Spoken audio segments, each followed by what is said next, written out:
Welcome to Bruce Hurwitz Presents Meet the Experts. I'm your host, Bruce Hurwitz of Hurwitz Strategic Staffing. You can find us on the web at hsstaffing.com. I hope you'll consider us for all your staffing, career counseling, and professional writing needs. Momentarily, I will be joined by Dr. Jonathan Schwabish. We will be discussing visualizing and communicating data. Meet the Experts is sponsored by P&K CPAs. P&K is a full-service accounting firm. They provide accounting and consulting services to businesses ranging from startups to small and mid-cap companies to nonprofits as well as high-net-worth individuals. Contact them today for a free consultation at info@pk-cpas.com or call them at 973-882-8810. They will be happy to be of service. Jonathan, welcome to the show. Thanks, Bruce. Good to be here. Good to see you. It is my pleasure. Please take a moment or two and introduce yourself to our viewers. All right. Hi, everybody. My name is John Schwabish. I am a senior fellow at the Urban Institute, as well as the founder and principal at PolicyViz, which is a consulting firm where we focus on helping people improve how they analyze, collect, and communicate their data. Short and sweet, Bruce. I'm getting right to it for you. That's it. Well, that about covers everything I wanted to get. That's it. That's all we got. It's funny. A few days ago, I had a discussion with a gentleman who was looking to hire someone, and I mentioned doing a background check. Mm-hmm. No, there's no need. They're not going to have any access to money. And that was true a few years ago. Mm-hmm. But he was shocked when I said, he's going to have access to your data. Sure is. And that is in some ways more valuable than your money. Mm. So that is important. And Absolutely. Being able to work with data is crucial in any job anyone has. I'm sure you agree with me. Absolutely. Now, visualizing, I have a problem with. Okay. Because as you know, there are people who are visual, there are people who are auditory, and there are people who are tactile. Mm-hmm. As you confirmed before we started, your focus is primarily, not exclusively, on Excel. So there are people who only get it if they actually fill in the Excel spreadsheet themselves. Mm-hmm. Mm-hmm. There are people who have to listen. There are probably millions today who think they're reading when they're listening to auditory books. Mm-hmm. I can't do that. I've got to read it. I can see that by our backgrounds seem fairly similar in that extent. Yeah. I didn't want to mention it, but it seems I have more books than you. So, so if somebody is visual, and I get that because I'm visual. Yeah. What we're going to discuss is fine, but how does this work when someone is auditory or tactile? Yeah, it's a good question. It's a good starting point, and I will expand the definition because a person doesn't necessarily have to feel that they're a better learner through tactile interaction with data or through auditory interaction with an audiobook.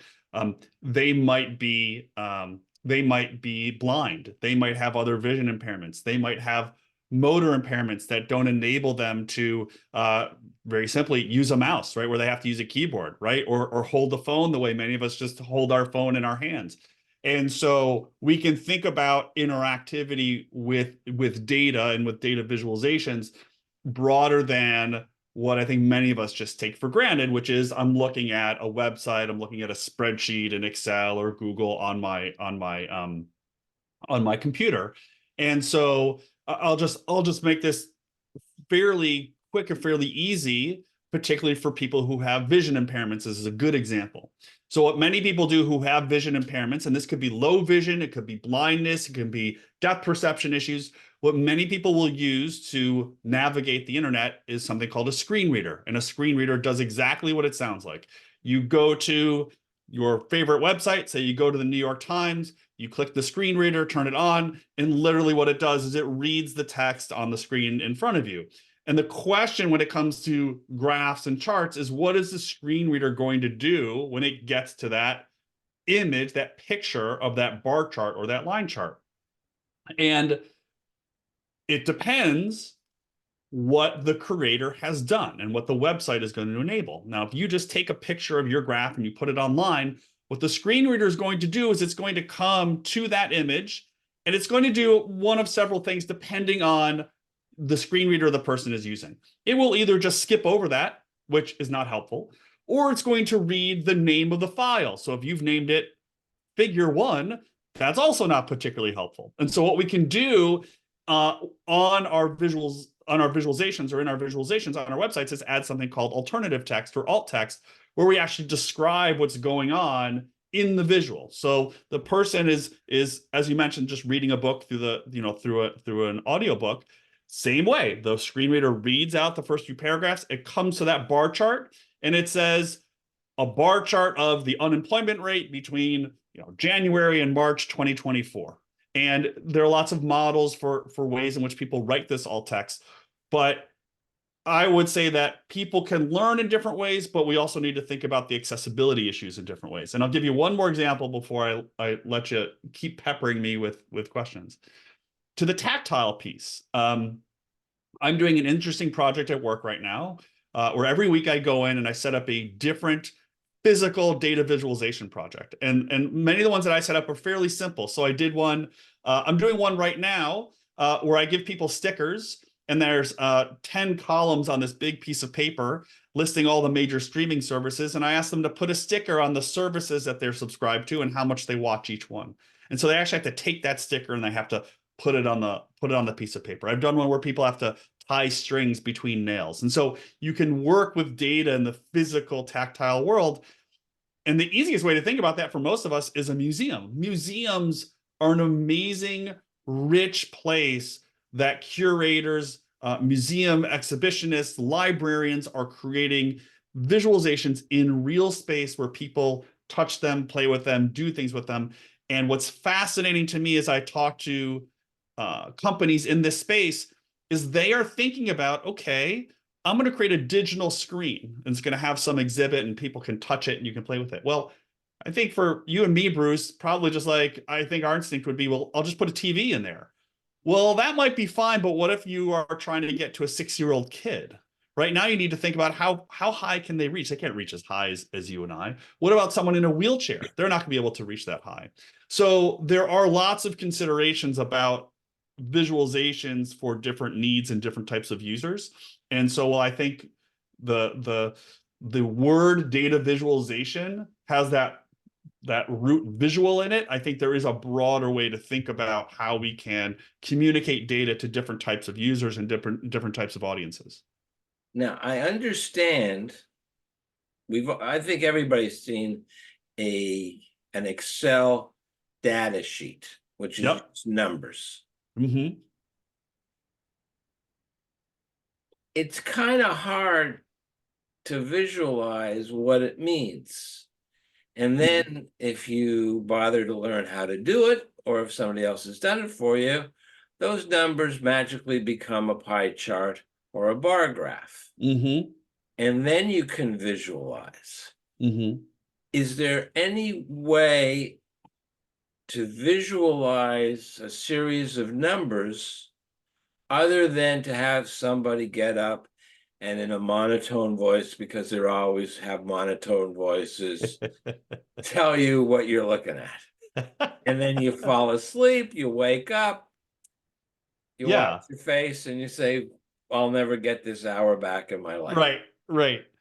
I mean, I think that the key thing behind any presentation of data is, why are you presenting it and how is it going to help the audience do their job better or make a discovery or find an insight? And why should they care? I mean, I before coming to the Urban Institute, I worked for Congress for about a decade.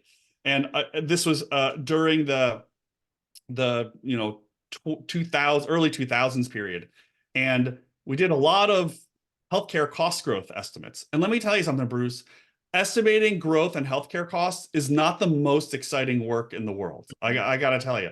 But when we would give presentations on it, like if we didn't care about it, like why would anybody who's listening care about it? So there's that part about being enthusiastic and recognizing that you are providing information to people that they can use. And so there's that part of it. But to the core, the visual aspect of it. So I'm going to put a graph up here. I'm going to show you a line graph of 4 lines doing whatever. I think the one thing that everybody needs to keep in mind is that, and to your first question, really, that the way we learn, the way we understand, the way we process information is very different as a member of an audience in a presentation versus reading a report on our own, right? Or reading a report, reading a graph, we can take notes, we can highlight, we can go get a cup of coffee and come back. Can't do that as an audience member. You walk away and you miss what the person's talking about. So that means for us as creators or as presenters, we need to recognize these fundamental differences. And so what I mean by that, practically speaking, is when you have that line chart and you have these 4 lines and you want to compare for your reader, for your user, these 4 groups in a written document in the newspaper, on the web, maybe that graph is perfectly fine. But in a presentation, my preferred technique is to always break that graph up. Then I'm going to literally walk you through it. I might show you the first line. Okay, you can see this line is going up for group A. Okay, I'm going to click ahead. Okay, here's another line. You can see it's also going up for group B. And now let's click ahead. Oh, look, group C is going down. Group D is going down. And I can talk about each one. Because what I think many of us forget about, Bruce, in your scenario where your person is looking at this Excel spreadsheet and they're playing with the data and they're making slides and they're making graphs, they've been doing that for a while. And it could be hours, it could be days, it could be months working with the data. And I think too many of us forget that our reader or our audience member is just seeing it for the first time. And so we really do need, I think all of us need to kind of do a better job of holding people's hands to help them along in this process of understanding the information and ultimately getting the message or the story that we're trying to tell. Years ago, I thank you for that. Years ago, I taught for, I think it was 3 years at a trade school. Mm-hmm. My students were carpenters, electricians, plumbers, and some project managers. Mm-hmm. And at first it was a challenge because I wasn't used to that. I was used to teaching university students. Mm-hmm. And I was told ahead of time that they did not want to take my class. Mm. They felt that it wasn't necessary because the class was on entrepreneurship. Right. You don't want me teaching carpentry, electric. I was going to say, yeah. No, not good. And one of probably the smartest thing I did was I admitted that up front. Mm-hmm. I made sure they knew that I wasn't even going to go there. Yeah. And when I would go there, it was self-deprecating humor. Sure. For example, the time I changed an electric switch and somebody, one of the students asked me if I turned off the breaker. Thank you. And I said, not only did I turn off the breaker to the living room where the switch was, I turned off all the breakers. just to be sure. Just to make sure. And they all laughed, and that was fine. But that was how I was able to build a rapport. Yeah. But my major problem was convincing them that they needed to learn how to get a job. And if they were interested in becoming an entrepreneur, there were basic skills they needed. Mm-hmm. So I put up not a chart, but a list, and it had years from World War II. Mm-hmm. And beside each was a number. And then I said to them, if you're an electrician, do electric. If you're a plumber, do plumbing. If you're a carpenter, I have no idea how to do this. Mm-hmm. So just figure something out. You are put in charge of a piece of equipment Mm-hmm. that will make whatever it is work. And that piece of equipment, when you get it, works at 100%. Okay. But the beauty of this piece of equipment is that as it fails over the course of time, if it's 90%, still fine. If it's 70, 80%, 70%, 60%, even 50%, you don't have to change it. Mm-hmm. But at what point will you order a new device? Right. And most of them said about 40. Okay. And I said, 40 is here. These numbers are union membership. Mm. You all just admitted that when it gets down to the 40s, you have to start looking for a job. That sunk in. All Yeah. of a sudden, the expression on their faces changed. And well, maybe this guy isn't as dumb as he looks, and maybe actually pay attention. Right. So I made it personal for them. Yeah. Numbers become mind-boggling, literally. Mm-hmm. Mm-hmm. And for many people, it just doesn't matter. You can talk until you're blue in the face, and they're not going to get it. Not that Absolutely. they're stupid. It's not that they're ignorant. It's not that they don't want to. It's just their brains aren't built that way. Yeah. Yeah. So if you want to have an effective visual communication with your audience, Mm-hmm. and you know by definition, unless you're dealing with a room full of statisticians, not everybody is going to get it, but everybody's got to get it. What's the best product or tool to use for you to have an effective visual presentation about data? So I use a lot of different tools in my day-to-day. And I would say, like any tool, like the carpenter, like the plumber, like the electrician, some tools are good for some things and not good for other things, right? So you use a hammer to with a nail, you use a screwdriver with a screw. And so there are a huge number of tools out there. But let me kind of break it down the way I think about them, because as you just mentioned, which tool you use is going to depend obviously on your skill set and your budget and your organization setup and all that, but also obviously who your audience is. So if, for example, if you're a member of the New York Times or the Washington Post, you're going to need to learn how to use some tools that are going to be able to be posted on the websites of those two organizations, right? But if you are working in a research organization or maybe a finance field or an organization where you're primarily working in kind of PDF style documents, you don't need to learn those HTML style languages, programming languages, because you're working in a more static graph environment. So I like to think of the different tools kind of along a spectrum of tools that enable folks to get into them fairly easily. So the barrier to entry is quite low. So for me, that's tools like Excel, Google Sheets. There are online browser-based tools. There's one tool called Data Wrapper that I really like, another one called Flourish, where those are browser-based, but they're drag and drop. You drop your data in, you select a button, you say insert a bar chart, and you have a chart. And they are limited in the sense that it's pretty much what you see is what you get, right? You can bend and break some of the rules, but for the most part, what you see is what you get. But anybody can make a graph there. And for most of those tools are primarily focused on static charts that are going to work in this. Here's a document, go read it, go learn something.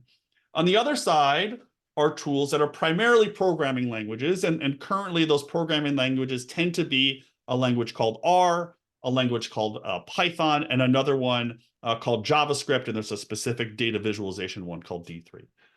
And you need to know how to program to use those tools. And so the barrier to entry is just much higher. And you need to know how to program and how to program in those particular languages. And to put stuff online, you need to know a variety of other languages like HTML and CSS and some other languages to sort of get those to work. So I'm really not of the belief that there's like a tool because some of them, they do different things. Like I'm a big user of Excel, as I've mentioned. I would never use Excel to build an interactive dashboard on a website. That's just not what it's good for. But if I need to make a bar chart or a line chart for a report or for a slide deck, yeah, it's great. I don't need to learn how to code. I just drop the data in and I'm good to go. And lots of people have strong feelings on their tool is the best. Their tool answers all the questions. I just like to use the tools that help me with the task at hand. And so I use pretty much all the tools that I just mentioned, except for Python. I can't code in Python. But all the other tools, I just kind of use them as for that in a case specific way. So it depends on what I'm trying to create. But I will say that regardless of which tool you use, and aside from the specific best practices and strategies of creating good visual content, good graphs, good charts, the one thing that everybody can do to create better data communication products is to think about the words that they use, is to tell good stories in the words. So I'll give you a really simple example. I want you to imagine a line chart. We've got 2 lines on this chart. We'll go back to like the 1950s. They come together. They sort of converge over time. One line starts higher than the other and is trending downward. Line below that is trending upwards. So and this is true, one title of that chart would be participation rate, comma, men and women, comma, 1950 to 2020. So that's a true statement. The participation rate for men has gone down over the last 60, 70 years, and for women, it's gone up. And that title I just told you is purely descriptive. It doesn't tell me a story. It doesn't tell me anything. I could also write a title that says the labor force participation rate for men has been going down over the last 60 years, and for women, it's been going up. And that second title tells me what I'm supposed to learn from the graph. And you don't need to use a fancy tool. You don't need to know anything about statistics. You just need to know how to make your point in the graph. And I think no matter what your level of skill is with data, no matter what level of skill is you're with different tools or different programming languages, everybody can write better text to do a better job of making their point, telling their story, rather than just simply describing what's in the graph. I'm sure you've heard of the hockey stick graph. I sure have. Sure For have. businesses. Yeah. Well, starts off slow and then jumps up. Mm-hmm. I was told to make a presentation. I was warned that it was going to be boring. I was warned that nobody wanted to hear it. And the boss said, if you can make this interesting, and he's calling me doctor, doctor, doctor, and therefore Yeah. I know I'm in trouble. He said, if you can make this interesting, you get Friday off. Oh, nice. It's fine. Nice. I will be happy to do that. And there was a hockey stick chart. Yeah. I named it the Gordie Howe chart. Now you're laughing, so you know who Gordie Howe was. Yep. For those who don't know, he was one of the greatest hockey players of all time. I've played for the Detroit Red Wings in the days when there were no helmets. And if I'm not mistaken, there were no teeth guards because he didn't have all his teeth. Yeah. But he was a great player and a good person. And I said, this is the Gordie Howe approach that I've discovered looking at the data. And I knew it was going to happen. And one of the younger members of the team raised their hand and said, who's Gordie Howe? And I said, I would now like to change the subject from whatever it was. I don't remember. Yeah. It was probably membership Mm-hmm. numbers. I said, I want to change it from membership numbers to firing certain staff members. And everybody laughed. Yeah. And the tension left the room because they all knew that this was going to be statistics.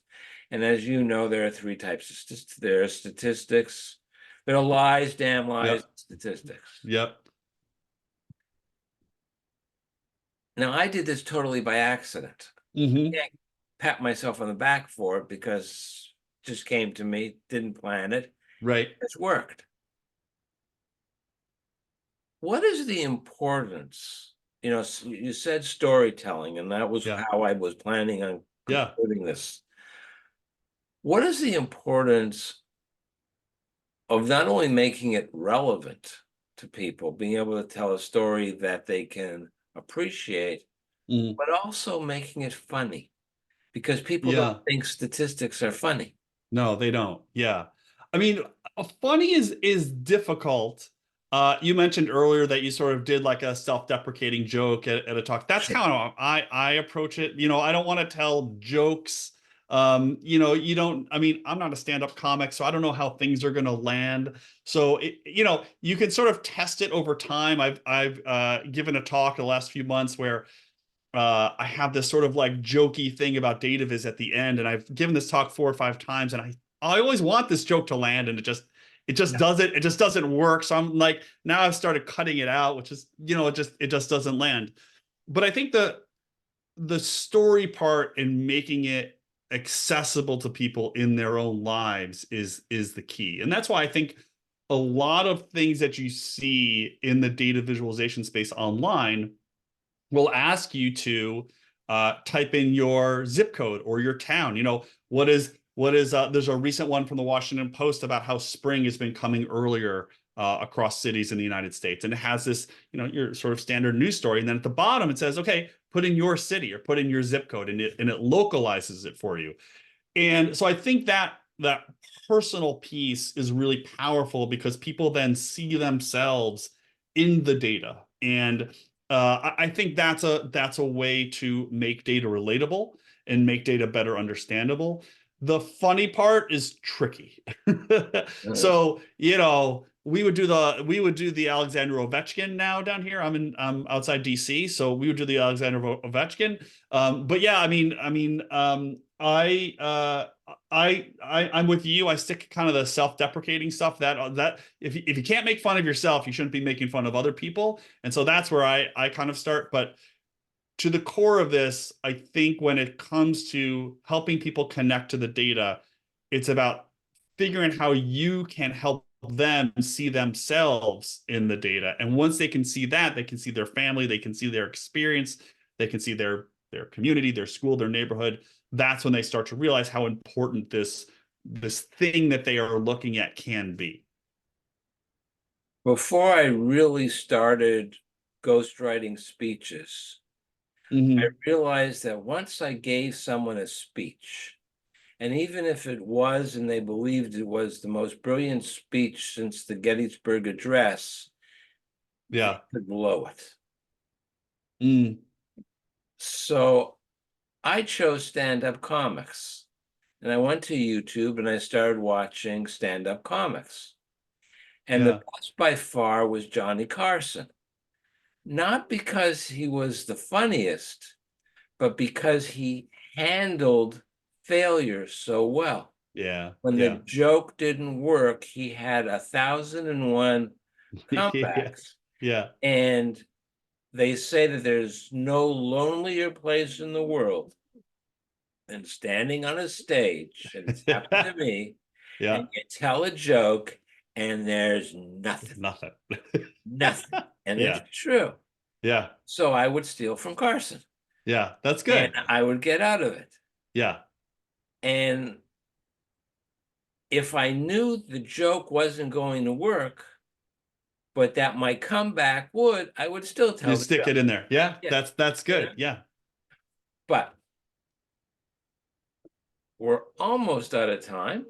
So I want to share your contact information with our viewers. And I have one final question for you. Sure. Is there anything I did not ask you, which you wish I had asked you? And if I had asked you, what would you have said? Oh, I always love this question. Because the answer to that question, for anyone who's ever done media training knows, the answer to that question is always yes, right? Because there's always a way that you can say something better. Um, so I think for me, I would just remind people, if they're interested in data visualization, what they will sometimes hear is some strict set of rules. You should never make this kind of graph. You should always do this. You should never do that. And there really aren't a set of rules. Data visualization at its core is a mixture of art and science. And so you can't really prescribe rules around the art side.